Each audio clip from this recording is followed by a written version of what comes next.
Good evening. I'm Jane Kearns. I think I had one of the easiest commutes to get here. I sauntered over from the hotel wearing a very comfortable pair of shoes, not these ridiculous ones, at a very energy-efficient pace. So I want to take the next 7 minutes to try and dispel the whole economy versus the environment myth. I want to do this by telling you about just a handful of the really interesting and important companies that are being built right here in Canada and are working hard to change the world.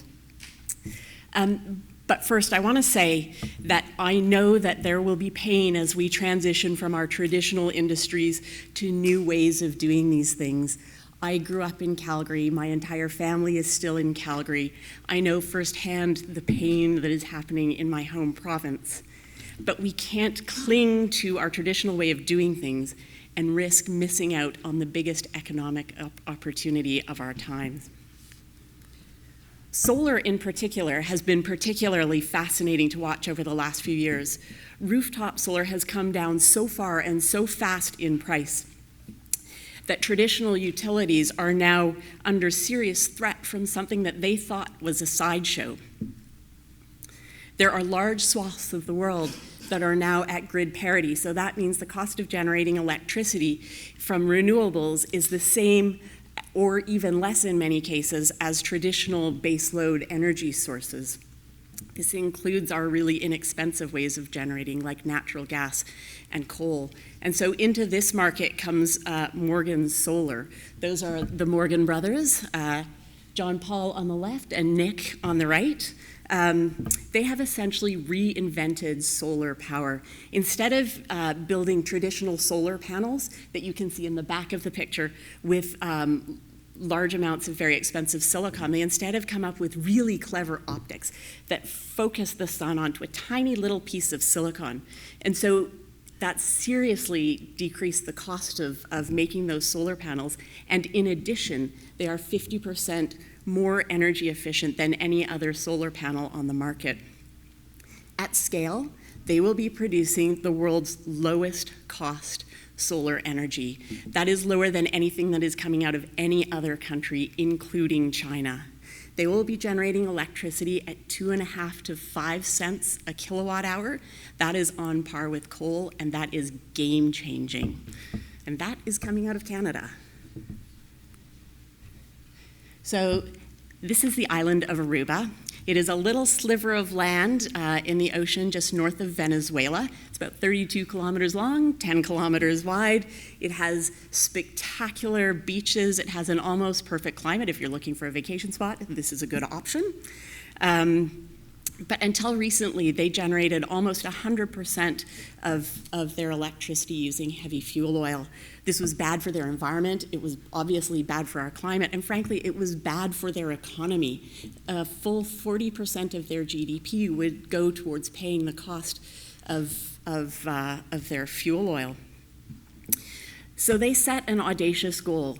Aruba has decided that they are going to be 100% renewable. And that is not an easy thing. It is not as simple as just dumping endless renewables onto the grid. Our grid is old school. It can't cope with that kind of intermittency. And so they partnered up with Richard Branson's Carbon War Room, and they searched around the world for technologies that would help them reach their goal. They landed on not one, not two, but 3 Canadian technologies that are enabling them to achieve this goal. The first is LED roadway lighting out of Halifax, and they're really important because what they do is they decrease the energy consumed by street lights. So that's at night when obviously renewables aren't generating. They've reduced the energy consumed by street lights by 65%, so that's really important. The second technology is temporal power, so that's a flywheel. It was mentioned earlier, it's short-term energy storage. So it has the capacity to take electricity off of the grid and dump it back onto the grid within milliseconds. And so that makes the grid more responsive and much more stable, and it allows us to put renewables onto the grid without exploding it. And then the third technology that was brought into Aruba is a company called HydroStore, and that provides long-term energy storage. It is the lowest cost bulk energy storage technology in the world. We talk a lot about batteries, but I have to say HydroStore beats them by a mile right now. So when there's a lot of renewables being generated, that's usually during the day, the excess gets dropped into these balloons that are stored at the bottom of the ocean. And then at night, when we need that electricity, the weight of the water basically pushes that air back up to the surface. It goes through a turbine, generates electricity, and gets put back onto the grid. A lack of cost-effective energy storage has been a real barrier around the world to the widespread adoption of renewables, but these two technologies have cracked the nut on it, and they are facing, probably should have switched to temporal and to HydroStore. They are facing exponentially growing markets. So let's shift from those big grid-scale infrastructure type projects to the comfort of our own homes. This is the world's smartest thermostat. It's made by a company called EcoB. They make your home both more energy efficient and more comfortable. So you get to have a more energy efficient home without giving up anything. EcoB has attracted the attention of some very big players. They are partnered with the likes of Apple and Samsung. And at the end of the summer, they also announced a very significant investment from Amazon. They are growing at 100% year over year, and they are on target to become a $1 billion company by the year 2020. This is Jimmy Chu. He's the CEO of Nanoleaf. They've created the world's most energy efficient light bulb. And lighting, smart lighting in particular, is going to be an $8.5 billion industry by 2020. And these guys are absolutely at the forefront.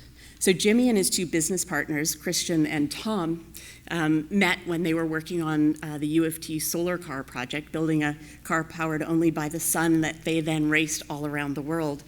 And this gave the guys a real passion for building ultra energy efficient products. And their first products that they developed were so innovative and so exciting that they were able to attract investments from some very major places, including Horizons out of Hong Kong, that's Li Ka-shing's venture group, and from Kleiner Perkins, which is one of the great granddaddies of venture capital in Silicon Valley. This is AgriSoma. They're an agricultural technology company that is based right here in Montreal. They've developed carinata, which is an oil seed, and when you crush that seed, the oil that comes out can be refined and turned into, of all things, jet fuel. We use a lot of jet fuel, 60 billion gallons every single year. AgriSoma thinks that they can probably do about a third of that, so 20 billion gallons. I checked the price earlier today. It's hovering about $1.50 US a gallon, so if you do the math, that's a $30 billion a year market. This is huge and very good for Montreal. And then the last company that I want to tell you about is a little bit different from the rest because it's not actually in the market yet. But this is really Canada's moonshot. This is such an audacious undertaking that it is almost hard to believe that it's happening in Canada. So this is General Fusion. We know that fusion works. It's been powering our sun since the beginning of time, but it's very hard to create the right conditions and to control the reactions that are necessary to sustain fusion, and that includes superheating the plasma to 150 million degrees Celsius. So if Michel Laberge and the team at General Fusion can figure this out, it will profoundly change the world. It will provide essentially limitless, ultra-low-cost, emissions-free power to everybody. Whether they can make it work or not is still anybody's guess, quite frankly, but if they do, it is truly extraordinary, and this is happening in Burnaby. It's incredible to me. So you can see that we have some amazing clean tech companies right here in Canada. But we need to step out of our comfort zone and recognize that it is companies like these, not just our traditional industries, that are our country's economic future. The opportunity is so big that we simply can't afford to let it pass us by. Thank you.